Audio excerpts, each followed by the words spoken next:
Welcome to BRK news. Ramayanam, Mahabharatam ఈ రెండు సంఘటనలు భారతదేశంలో జరిగిన ఇతిహాసాలు. అవును, ఈ భూమిపై భారతదేశంలో జరిగిన రెండు మహాయుద్ధాలు. భారతదేశ దక్షిణాదిలో జరిగితే మరొకటి భారతదేశ ఉత్తరాదిలో జరిగింది. ఆ యుద్ధాలు నేటికి చెప్పుకుంటే గూస్ బంప్స్ వస్తాయి. కాగా ప్రస్తుతం మన దేశపు రామాయణం, మహాభారతమును విదేశీయులు సైతం చదివేందుకు తెగ ఆసక్తి చూపిస్తున్నారు. ప్రధాని నరేంద్ర మోదీ 2 రోజుల పర్యటన నిమిత్తం గల్ఫ్ దేశమైన కువైట్ కు వెళ్లారు. శనివారం కువైట్ లో అడుగుపెట్టిన మోదీకి ఘన స్వాగతం లభించింది. గత 43 ఏళ్లలో భారత ప్రధాని కువైట్ లో పర్యటిస్తుండడం ఇదే మొదటిసారి కావడం విశేషం. అయితే కువైట్ పర్యటనలో భాగంగా రామాయణం, మహాభారతం గ్రంథాలను అరబిక్ భాషలోకి అనువాదించి అబ్దుల్లా ఆల్ బరూన్, ఈ ఇతిహాసాల అరబిక్ వర్షన్లను ప్రచురించిన అబ్దుల్ లతీఫ్ ఆల్ నెసెఫ్లు ప్రధాని నరేంద్ర మోదీని కలిశారు. ఈ సందర్భం మోదీ వారిని అభినందించారు. అరబిక్ భాషలోకి అనువాదించిన రామాయణం, మహాభారత పుస్తకాలను కువైట్లో విడుదల చేశారు. ఈ సందర్భంగా వారితో ముచ్చటించిన ప్రధాని ఈ గ్రంథాలను అరబిక్లోకి అనువాదించేందుకు ఎంత సమయం పట్టింది అని ప్రధాని ప్రశ్నించారు. దీనికి సుమారు 2 సంవత్సరాల 8 మాసాల సమయం పట్టినట్టు పబ్లిషర్ అబ్దుల్లా లతీఫ్ ఆల్ నెసెఫ్ తెలిపారు. ప్రజల ఉన్నతి కోసం రామాయణ, మహాభారతాలు ఎన్నో సందేశాలు ఇచ్చినట్లు వెల్లడించారు. ఈ 2 గ్రంథాల ద్వారా భారతదేశ సంస్కృతిని అర్థం చేసుకోవచ్చని అనువాదం చేసిన వ్యక్తి అభిప్రాయపడ్డారు. కువైట్ పర్యటనలో ఉన్న ప్రధాని మోదీకి అనువాదించిన ఈ పుస్తకాలను బహూకరించినట్లు వెల్లడించారు.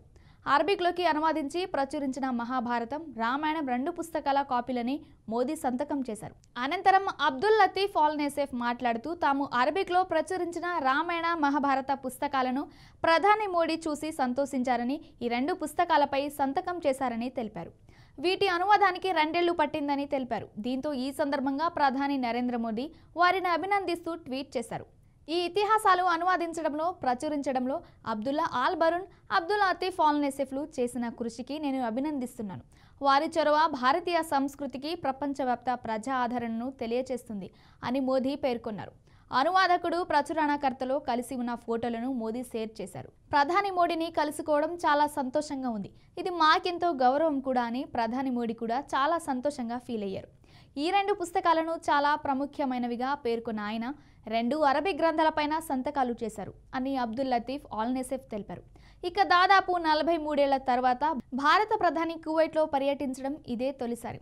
శనివారం కువైట్కు చేరుకున్న ప్రధాని మోడీకి ఘన స్వాగతం లభించింది. అదేవిధంగా ఆయన మనసును హత్తుకునే సంఘటన కూడా జరిగింది. భారత పవిత్ర గ్రంథాలైన రామాయణ, మహాభారతాలను అరబిక్ భాషలోకి అనువాదించిన రచయిత అబ్దుల్లా ఆల్ బరౌన్, ఈ పుస్తకాలను ప్రచురించిన పబ్లిషర్ అబ్దుల్లా లతీఫ్ ఆల్ నెసెఫ్లతో ప్రధాని భేటీ అయ్యారు. దీనికి ముందే తన మన్ కీ బాత్ రేడియో కార్యక్రమంలో ప్రధాని నరేంద్ర మోడీ అంతర్జాతీయ సంబంధాలను బలోపేతం చేసుకునే కార్యక్రమంలో సంస్కృతి, సాంప్రదాయాల దౌత్యం కూడా అత్యంత కీలకమని నొక్కి చెప్పారు.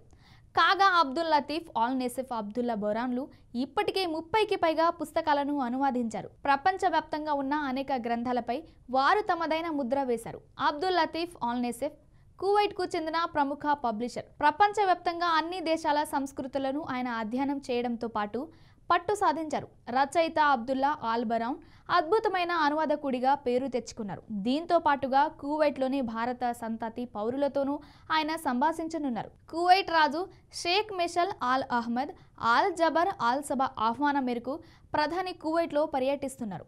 ఈ పర్యటనలో ఇరు దేశాల మధ్య ఉన్న ద్విపాక్షిక ఒప్పందాలపై చర్చించనున్నారు. గల్ఫ్ కప్ ఫుట్బాల్ టోర్నమెంట్ ప్రారంభ కార్యక్రమంలోనూ ప్రధాని మోదీ ప్రసంగించారు. గల్ఫ్ కప్ ఫుట్బాల్ టోర్నమెంట్ ప్రారంభ కార్యక్రమంలోనూ ప్రధాని పాల్గొని ప్రసంగించారు.